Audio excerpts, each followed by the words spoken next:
parle. Chaque jour, Charles et Carole vous présentent la leçon de l'école du sabbat.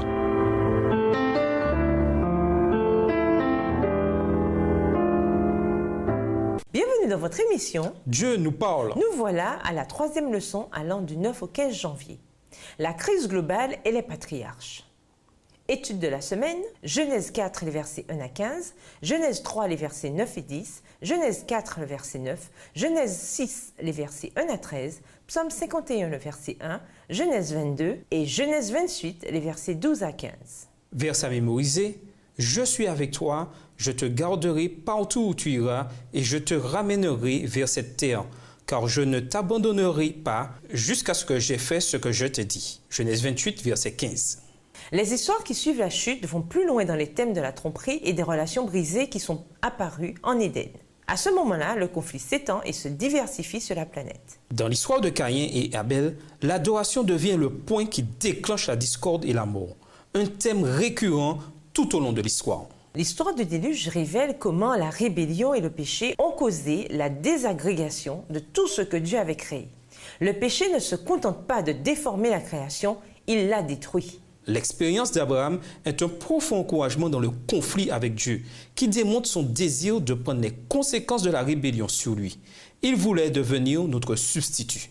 Puis, dans les histoires de Jacob et Ésaü et de Joseph et ses frères, nous voyons le jeu incessant des relations brisées comme le moyen dont Satan se sert pour détruire les familles et les groupes de gens. Et cependant, dans tout cela, la fidélité de Dieu qui nourrit ses enfants épuisés se poursuit.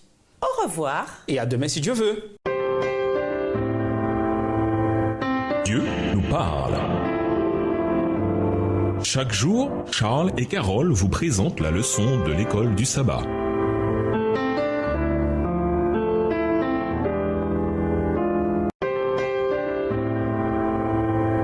Dieu nous parle.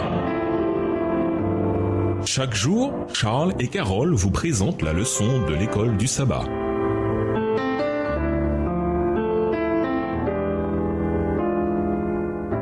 Bienvenue dans votre émission. Dieu nous parle. Nous voilà au dimanche 10 janvier. Caïn et Abel. Lisons Genèse 4, les versets 1 à 15. Que nous dit ce texte sur la profondeur de l'enracinement du péché déjà à ce moment-là? Genèse 4, les versets 1 à 15. Adam connut Ève, sa femme, elle conçut et enfanta Caïn, et elle dit « J'ai formé un homme avec l'aide de l'Éternel. » Elle enfanta encore son frère Abel. Abel fut berger et Caïn fut laboureur. Au bout de quelque temps, Caïn fit à l'Éternel une offrande des fruits de la terre. Et Abel, de son côté, en fit une des premiers-nés de son troupeau et de leur graisse. L'Éternel porta un regard favorable sur Abel et sur son offrande. Mais il ne porta pas un regard favorable sur Caïn et sur son offrande. Caïn fut très irrité et son visage fut abattu. Verset 6. Et l'Éternel dit à Caïn, « Pourquoi es-tu irrité? Et pourquoi ton visage est-il abattu? Certainement, si tu agis bien, tu relèveras ton visage. Et si tu agis mal, le péché se couche à la porte et ses désirs se portent vers toi. Mais toi, domine sur lui. » Cependant, Caïn adressa la parole à son frère Abel. Mais, comme ils étaient dans les champs, Caïn se jeta sur son frère Abel et le tua. L'Éternel dit à Caïn, « Où est ton frère Abel? » Il répondit, « Je ne sais pas. Suis-je le gardien de mon frère? » Et Dieu dit, « Qu'as-tu fait? La voix du sang de ton frère crie de la terre jusqu'à moi. » Verset 11. Maintenant, tu seras maudit de la terre qui a ouvert sa bouche pour recevoir de ta main le sang de ton frère. Quand tu cultiveras le sol, il ne te donnera plus sa richesse. Tu seras errant et vagabond sur la terre. Caïn dit à l'Éternel, « Mon châtiment est trop grand pour être supporté. Voici, tu me chasses aujourd'hui de cette terre. Je serai caché loin de ta face. Je serai errant et vagabond sur la terre, et quiconque me trouvera me tuera. » L'Éternel lui dit, « Si quelqu'un tuait Caïn, Caïn serait vengé 7 fois. » Et l'Éternel mit un signe sur Caïn pour que quiconque le trouverait ne le tuât point. À la naissance de Caïn, Ève était folle de joie. Elle croyait véritablement qu'elle venait de donner naissance au libérateur promis dans Genèse 3, verset 15. « J'ai fait un homme grâce au Seigneur. » Genèse 4, verset 1 dans la version Bible en français courant. On pourrait traduire le texte littéralement par « J'ai fait un homme, le Seigneur ». Cela révèle simplement qu'Ève pensait avoir accouché de celui que le Seigneur avait promis. Genèse 3, verset 15. Il n'est pas fait mention de la joie des années d'enfance de Caïn et de la nouveauté des jeunes parents profitant avec fierté du développement de leur premier bébé. Le récit passe rapidement à une deuxième naissance, puis à ces deux jeunes hommes adorant Dieu. Pourtant, comme nous le voyons, si souvent, les différences d'adoration mènent souvent à la tragédie. Lisons Genèse 3, les versets 9 et 10 et Genèse 4, le verset 9. Comparez la réaction d'Adam avec la réaction de Caïn quand Dieu leur a posé des questions après leurs péchés respectifs. Quels sont les points communs? Quelles sont les différences? Genèse 3, les versets 9 et 10. Mais l'Éternel Dieu appela l'homme et lui dit, « Où es-tu » Il répondit, « J'ai entendu ta voix dans le jardin et j'ai eu peur, parce que je suis nu et je me suis caché. » Remarquez les différences dans les émotions d'Adam et celles de Caïn. Adam était perturbé, il avait peur et honte, Genèse 3, verset 10. Tandis que Caïn est en colère, Genèse 4, verset 5. Il est cynique et rebelle, Genèse 4, verset 9. Au lieu de donner une piètre excuse comme Adam l'avait fait, Caïn dit carrément un mensonge. Cependant, du désespoir sort une lueur d'espoir et d'optimisme. Avec la naissance de Seth, Ève pense à nouveau qu'elle a accouché du promis. Genèse 4, le verset 25. Le nom Seth vient d'un mot qui signifie attribuer. C'est le même mot employé dans Genèse 3, le verset 15, pour le libérateur qui viendrait pour défier le serpent et lui écraser la tête. Autre parallèle à Genèse 3, le verset 15, Ève décrit son nouveau fils comme la descendance qui remplace Abel. Ainsi, même au sein de tant de désespoir et de tragédie, et alors que le grand conflit entre le bien et le mal continuait à s'étendre, les gens s'accrochaient encore à l'espérance de la rédemption. Et sans elle, que nous reste-t-il? Imaginez la détresse d'Adam et Ève pleurant la mort de leur fils, qui, pire encore, avait été tué par un autre fils. Ils avaient du même coup perdu deux fils. Comment retenir cette leçon difficile? À savoir que le péché a des conséquences qui vont bien au-delà du péché immédiat lui-même. Et nous vous laissons avec la question du jour. Quelles autres histoires de la Bible vous aident à comprendre la rédemption divine en Christ? De quelle manière identifiez-vous vos expériences à ces histoires? Au revoir. Et à demain si Dieu veut.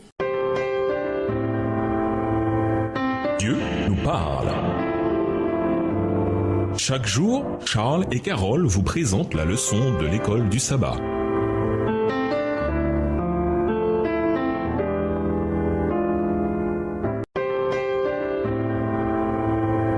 Dieu nous parle. Chaque jour, Charles et Carole vous présentent la leçon de l'école du sabbat.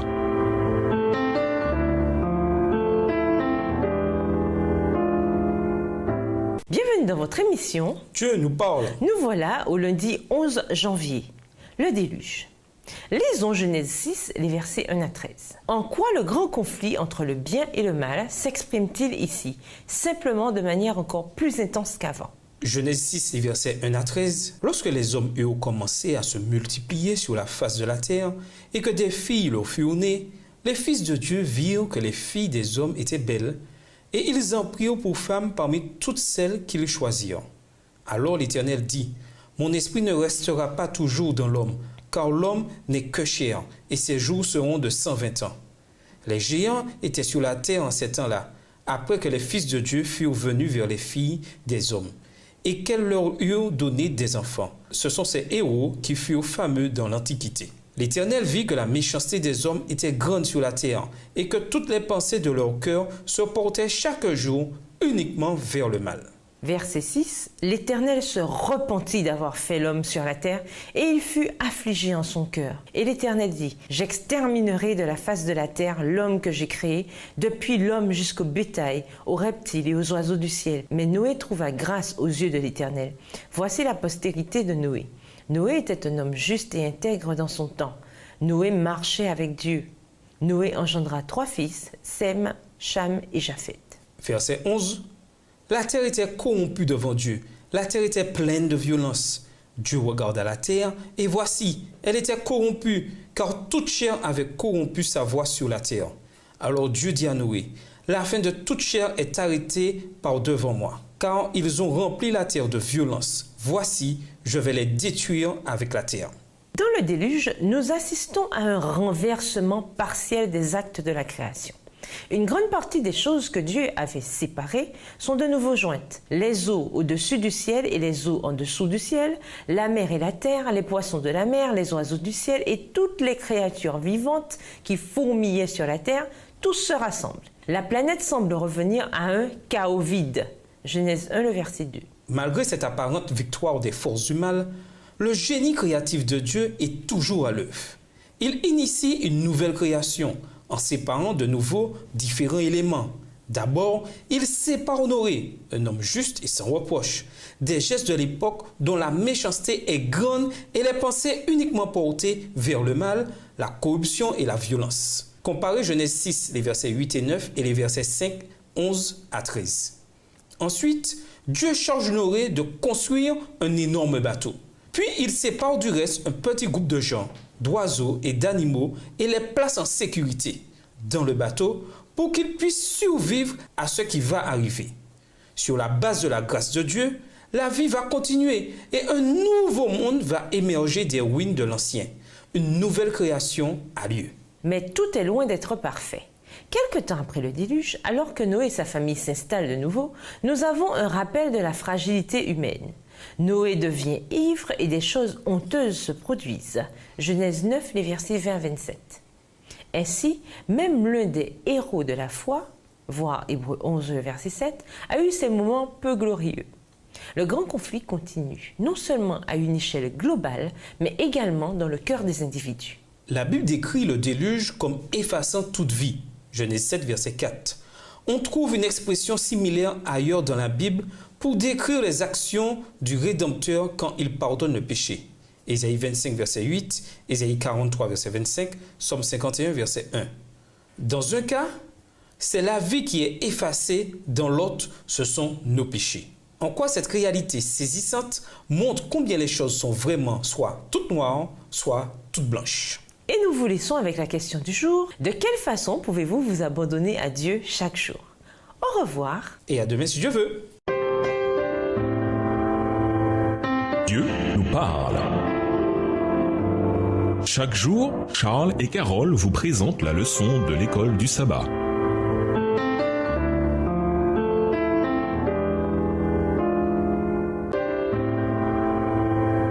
Dieu nous parle. Chaque jour, Charles et Carole vous présentent la leçon de l'école du sabbat.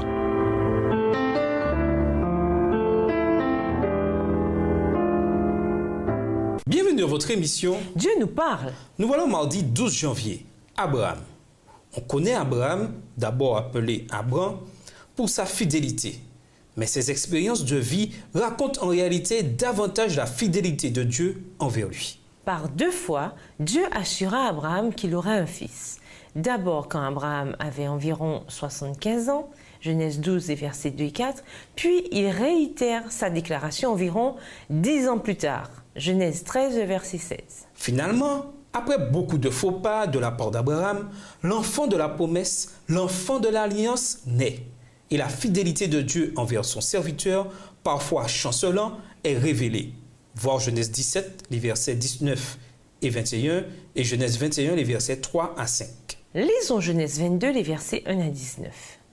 Quelle espérance est révélée ici concernant le grand conflit dans sa globalité? Genèse 22, les versets 1 à 19. Après ces choses, Dieu mit Abraham à l'épreuve et lui dit, « Abraham. » Et il répondit, « Me voici. » Dieu dit, « Prends ton fils, ton unique, celui que tu aimes, Isaac, va-t'en au pays de Morija, et là offre-le en holocauste sur l'une des montagnes que je te dirai. » Abraham se leva de bon matin, sella son âne, et prit avec lui 2 serviteurs et son fils Isaac. Il fendit du bois pour l'holocauste et partit pour aller au lieu que Dieu lui avait dit. Le 3e jour, Abraham, levant les yeux, vit le lieu de loin. Et Abraham dit à ses serviteurs, « Restez ici avec l'âne. Moi et le jeune homme, nous irons jusque-là pour adorer et nous reviendrons auprès de vous. » Verset 6. Abraham prit le bois pour l'holocauste, le chargea sur son fils Isaac et porta dans sa main le feu et le couteau. Et ils marchèrent tous deux ensemble. Alors Isaac, parlant à Abraham, son père, dit, « Mon père !» Et il répondit, « Me voici mon fils. » Isaac reprit, « Voici le feu, voici le bois. mais où est l'agneau pour l'Holocauste ? Abraham répondit, mon fils, Dieu se pourvoira lui-même de l'agneau pour l'Holocauste. Et ils marchèrent tous deux ensemble. Lorsqu'ils furent arrivés au lieu que Dieu lui avait dit, Abraham y éleva un autel et rangea le bois. Il lia son fils Isaac et le mit sur l'autel par-dessus le bois. Puis Abraham étendit la main et prit le couteau pour égorger son fils. Verset 11. Alors l'ange de l'Éternel l'appela des cieux et dit, Abraham, Abraham. Et il répondit, me voici. L'ange lui dit, n'avance pas ta main sur l'enfant et ne lui fais rien, car je sais maintenant que tu crains Dieu et que tu n'as pas refusé ton fils, ton unique. Abraham leva les yeux et vit derrière lui un bélier retenu dans un buisson par les cornes. Et Abraham alla prendre le bélier et l'offrit en holocauste à la place de son fils. Abraham donna à ce lieu le nom de Jéhovah-Jireh. C'est pourquoi l'on dit aujourd'hui, à la montagne de l'Éternel, il sera pourvu. L'ange de l'Éternel appela une seconde fois Abraham des cieux et dit, Verset 16. Je le jure par moi-même, parole de l'Éternel, parce que tu as fait cela et que tu n'as pas refusé ton fils, ton unique, je te bénirai et je multiplierai ta postérité comme les étoiles du ciel et comme le sable qui est sur le bord de la mer. Et ta postérité possédera la porte de ses ennemis. Toutes les nations de la terre seront bénies en ta postérité parce que tu as obéi à ma voix. Abraham étant retourné vers ses serviteurs, ils se levèrent et s'en allèrent ensemble à Beer-Shéba, car Abraham demeurait à Beer-Shéba. si Dieu avait ordonné à Abraham de tuer son fils, c'était non seulement pour éprouver sa foi, mais tout autant pour que le patriarche fût frappé de la réalité de l'évangile. Les sombres jours d'agonie qu'il traversa alors devaient l'aider à comprendre, par son expérience personnelle, la grandeur du sacrifice consenti par le Dieu infini en faveur de la rédemption de l'homme. Aucune épreuve n'aurait pu mettre l'âme d'Abraham à la torture comme l'ordre d'offrir Isaac en sacrifice. Or, quand Dieu livra son fils à l'ignominie et à la mort, les anges qui assistèrent à l'agonie du Rédempteur n'eurent pas le droit de s'interposer, comme ils le firent dans le cas d'Isaac. On n'entendit aucune voix crier « C'est assez » pour sauver une race perdue. Le roi de gloire dut sacrifier sa vie. Quelle meilleure preuve peut-on demander de l'infinie compassion et de l'amour de Dieu ? Lui qui n'a point épargné son propre fils, mais qui l'a livré pour nous tous. Comment ne nous donnera-t-il pas aussi toutes choses avec lui? Il y a plus. Le sacrifice exigé d'Abraham n'avait pas uniquement en vue son propre bien, ni celui des générations futures, mais l'édification des êtres purs qui habitent le ciel et les autres mondes. Le territoire de la lutte entre Jésus-Christ et Satan, le champ sur lequel est ce livre pour le plan du salut, est le manuel de l'univers. À l'occasion de manque de foi de la part d'Abraham à l'endroit des promesses de Dieu, Satan l'avait accusé devant les anges et devant le Père et déclaré indigne des bienfaits de l'alliance dont il avait violé les conditions. Aussi, Dieu jugea-t-il bon d'éprouver la fidélité de son serviteur devant l'univers, tant pour développer plus clairement le plan du salut au regard de ses habitants, que pour leur démontrer qu'il n'accepte rien de moins qu'une obéissance parfaite. Et nous vous laissons avec ces questions de réflexion. Vous est-il arrivé d'essayer de tromper quelqu'un? Tromper les autres revient-il à tromper Dieu? Justifiez votre réponse. Au revoir. Et à demain si Dieu veut. Dieu nous parle. Chaque jour, Charles et Carole vous présentent la leçon de l'école du sabbat.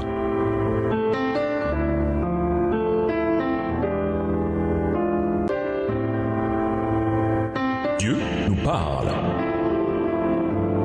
Chaque jour, Charles et Carole vous présentent la leçon de l'école du sabbat.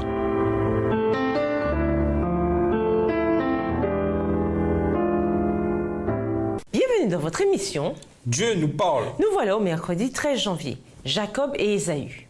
La lutte entre les desseins de Dieu et la rébellion individuelle va encore plus loin dans l'histoire de Jacob et Ésaü. Dans l'Antiquité, c'était la coutume pour le fils aîné de recevoir la bénédiction de son père, le doigt d'aînesse, avant la mort de ce dernier. Et cela comportait la plupart des biens de la famille. Ainsi, le fils aîné devenait responsable de la prospérité de la famille. Ésaü détestait son frère Jacob après avoir été privé par ruse de ce grand honneur. Et il projetait de le tuer une fois que leur père serait mort. Genèse 27, verset 41. Rebecca envoya son fils en lieu sûr, pendant que la situation se calmerait au bout de quelques jours. Genèse 27, les versets 43 et 44. Mais ces quelques jours se changèrent en 20 années et Rebecca ne revit plus jamais Jacob. Lisons Genèse 28, les versets 12 à 15. Quelle grande espérance y avait-il dans ce rêve? Genèse 28, les versets 12 à 15. Il eut un songe. Et voici, une échelle était appuyée sur la terre et son sommet touchait au ciel. Et voici, les anges de Dieu montaient et descendaient par cette échelle. Et voici l'Éternel se tenait au-dessus d'elle. Et il dit, je suis l'Éternel, le Dieu d'Abraham, ton père, et le Dieu d'Isaac. La terre sur laquelle tu es couché, je la donnerai à toi et à ta postérité. Ta postérité sera comme la poussière de la terre. Tu t'étendras à l'Occident et à l'Orient, au septentrion et au Midi. Et toutes les familles de la terre seront bénies en toi, en ta postérité. Voici, je suis avec toi, je te garderai partout où tu iras, je te ramènerai dans ce pays, car je ne t'abandonnerai point que je n'ai exécuté ce que je dis. En répétant les promesses faites à Abraham, Dieu assurait Jacob que des projets étaient déjà arrangés. Même si les agissements de Jacob semblaient ne pas tenir compte du plan de Dieu, Dieu était toujours là pour lui. Pourtant, Jacob a dû endurer 20 ans trompé par son beau-père. D'abord dans son mariage, ensuite dans son salaire, Genèse 29, les versets 20, 23, 25 et 27, et Genèse 31, le verset 7.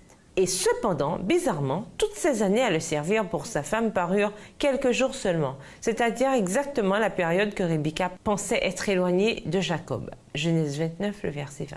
Quand Jacob décida de rentrer chez lui, Laban le poursuivit tout d'abord. Genèse 31, les versets 25 et 26.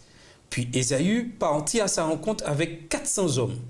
Ces deux situations étaient potentiellement mortelles et Dieu dut s'interposer par 2 fois pour le délivrer. D'abord, dans un rêve accordé à Laban pour lui dire de ne pas faire de mal à Jacob, Genèse 31, verset 24. Puis en personne pour lutter avec Jacob et le rendre infirme, Genèse 32, les versets 24 à 30. La vue de Jacob boitant avec une canne a dû montrer à Ésaü que son frère n'était pas une menace. Jacob envoya devant les cadeaux et en plus de la manière prudente dont il parla, tout sembla suffisant pour restaurer la relation brisée entre les 2 frères. La dernière fois qu'on les voit ensemble, c'est au moment où ils enterrent leur père. Genèse 35, verset 29. Ainsi, tous les plans qu'Ésaü avait fomentés pour tuer Jacob après l'enterrement de leur père étaient oubliés. Voyez toute la souffrance et la douleur que ces choix stupides ont entraîné pour les protagonistes innocents et coupables. Comment apprendre à réfléchir et réfléchir avant d'agir? Et nous vous laissons avec cette question de réflexion. Que devrions-nous faire si nous nous sommes rebellés contre Dieu? Au revoir. Et à demain si Dieu veut. Dieu nous parle. Chaque jour, Charles et Carole vous présentent la leçon de l'école du sabbat.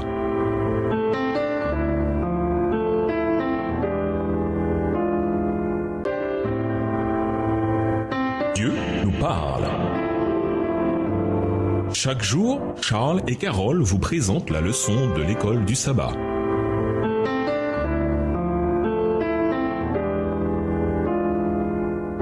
Bienvenue dans votre émission. Dieu nous parle. Nous voilà au jeudi 14 janvier. Joseph et ses frères.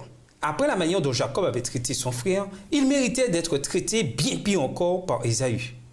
Nous avons une situation un peu similaire dans l'histoire de Joseph et ses frères. À nouveau, des frères se détestent, car l'un bénéficie d'une préférence par rapport aux autres. Genèse 37, les versets 3 et 4. La tunique multicolore n'était pas faite à partir de vieux draps. Le mot original implique que c'était une robe coûteuse portée par les rois et qui devait être couverte de riches broderies colorées nécessitant une année de travail. Puis, quand Joseph parle de ses rêves à ses frères, Genèse 37, les versets 5 à 11, il provoque davantage de haine et d'envie. Alors, à la première occasion, il complote pour se débarrasser de lui. Genèse 37, versets 19 et 20. Les frères ont dû se féliciter de la facilité qu'ils ont eue à le chasser de leur vie.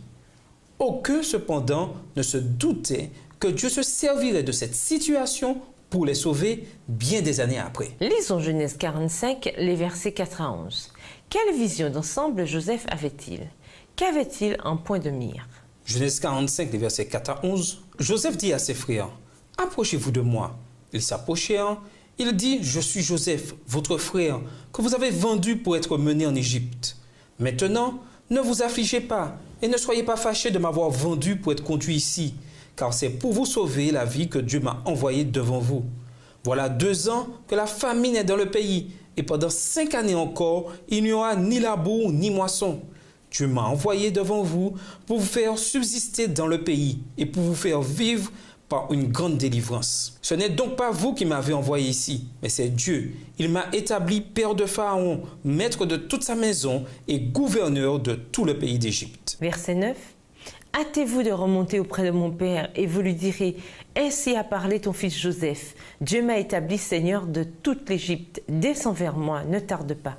Tu habiteras dans le pays de Goshen et tu seras près de moi. Toi, tes fils et les fils de tes fils, tes brebis et tes bœufs et tout ce qui est à toi. Là, je te nourrirai, car il y aura encore 5 années de famine. Et ainsi, tu ne périras point. Toi, ta maison et tout ce qui est à toi. Songez à ce qui a dû passer par la tête de Joseph quand il s'est retrouvé enchaîné alors qu'il n'était qu'un enfant, à marcher derrière un chameau et à regarder en arrière vers les collines de son enfance disparaissant dans le lointain. Après quoi, il est vendu aux enchères avec des acheteurs inquisiteurs qui le tâtent et l'humilient en l'examinant de près avant de faire une offre pour lui. Beaucoup ont abandonné leur foi pour moins d'humiliation et de souffrance que cela. Joseph aurait pu choisir de devenir l'amertume et la révolte contre Dieu. Mais à la place, il a choisi de garder la foi dans cette tourmente, alors que le grand conflit se jouait dans sa vie de manière dramatique. Il s'adapta bientôt à la maison de l'un des militaires les plus importants du pays et avec la bénédiction de Dieu, il y gagna vite sa confiance. Genèse 39 et versets 1 à 4. Finalement, l'esclave devint un chef en Égypte. Malgré le dysfonctionnement familial inouï révélé dans cette histoire, elle a eu une fin heureuse malgré la trahison et la méchanceté. Comment, cependant, garder sa foi intacte et avoir une attitude bienveillante quand les choses ne semblent pas tourner aussi bien que cela fut le cas pour Joseph? Au revoir. Et à demain si Dieu veut. Dieu nous parle. Chaque jour, Charles et Carole vous présentent la leçon de l'école du sabbat.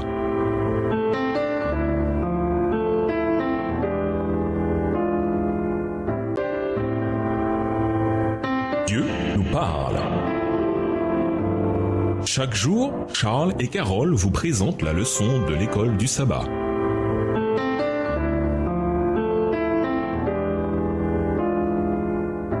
Bienvenue dans votre émission. Dieu nous parle. Nous voilà au vendredi 15 janvier. Pour aller plus loin, sans aucun doute, comme le montrent ces histoires, la vie sur cette terre en plein grand conflit ne se passe pas toujours comme nous le voudrions. Par exemple, Adam et Ève n'auraient pas imaginé en tenant leur nouveau-né dans leurs bras que l'un tuerait l'autre. Séphora, quand elle épousa Moïse, n'a certainement pas eu l'avenir qu'elle pensait. Et pensez-vous que la vie d'épouse de Léa était conforme à ce qu'elle avait rêvé quand elle était petite fille? Et le jeune Jérémie, les critiques, le châtiment et le fait d'être considéré comme traître par son propre pays ne figuraient certainement pas parmi ses espoirs et ses ambitions. Quant à David et Bethsabée, sans parler d'Uri, ils auraient certainement préféré un autre scénario. Et Jésus alors? Bien sûr, Jésus est venu sur terre pour mourir. C'était le but. Mais d'un point de vue humain, du point de vue du côté né de la même argile que nous, le côté qui a crié à Gethsémani, « Mon Père, si c'est possible, que cette coupe s'éloigne de moi. » Matthieu 26, verset 39. Les coups, le mépris, les moqueries et la crucifixion à l'âge de 33 ans, personne ne s'attendait à cela. Il est bien évident que la vie nous salit, mais cela ne devrait pas nous surprendre. Que peut-on attendre de monde déchu et pécheur? Le paradis? L'Éden est bien loin.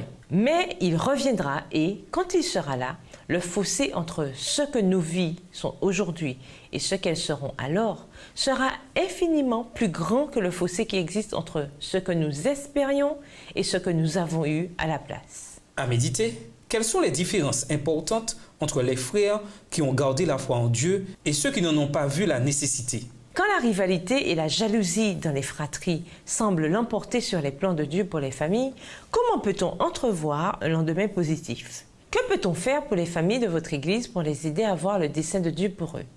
Qu'adviendrait-il de nous si elles n'étaient plus au centre de notre vie spirituelle? Que peut-on faire pour les gens de votre Église qui pensent qu'ils sont seuls au monde et que leur vie n'a aucun sens ni aucune valeur? Même si votre vie ne tourne pas comme vous l'aviez espéré, comment la promesse de la vie éternelle empêche-t-elle la déception de vous accabler? Qu'adviendrait-il de nous si elle n'était plus au centre de notre vie spirituelle? Pour conclure, À l'instar de nombreuses rébellions historiques, la chute de l'humanité est attribuable à l'égoïsme. Les conséquences du choix d'Ève se sont fait sentir tout au long de l'histoire humaine.